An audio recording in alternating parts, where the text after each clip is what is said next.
অবশ্যই মসজিদের দায়িত্বশীল তারাই হবেন যারা মুত্তাকি।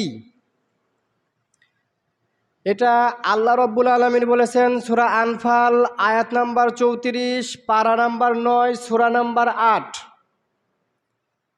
ইন আউলিয়াউহু ইল্লাল মুত্তাকুন, মসজিদের দায়িত্বশীল হবেন, মসজিদের তত্ত্বাবধানকারী হবেন একজন মুত্তাকি মানুষ। মুত্তাকি ব্যক্তি ব্যতীত মসজিদের দায়িত্বশীল হতে পারবেন না, আল্লাহ তাআলা নিষেধ করে দিয়েছেন।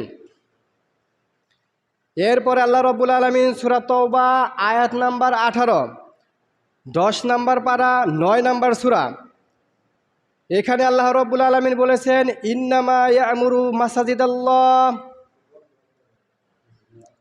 অবশ্যই মসজিদের দায়িত্বশীল তত্ত্বাবধানকারী ওই ব্যক্তি হবেন যে ব্যক্তি ও আকামুস সালাত, যে ব্যক্তি নামাজ পড়েন, যে ব্যক্তি নামাজ পড়ে সেই ব্যক্তি মসজিদের তত্ত্বাবধানকারী হবে। বেনামাজি মসজিদের দায়িত্বশীল হতে পারবেন না।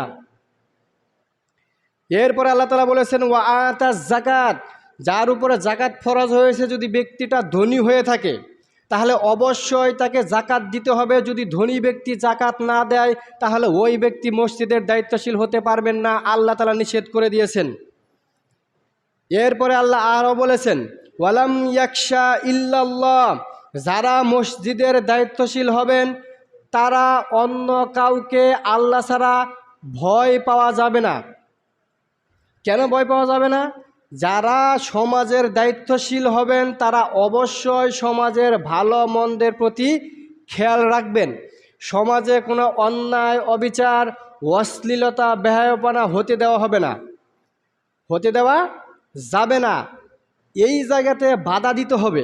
আর বাধা না দিয়ে যদি আমি আপনি ভয় পাই আল্লাহ ছাড়া অন্য কাউকে, তাহলে আমার জন্য মসজিদের দায়িত্ব পালন করা বৈধ নয়।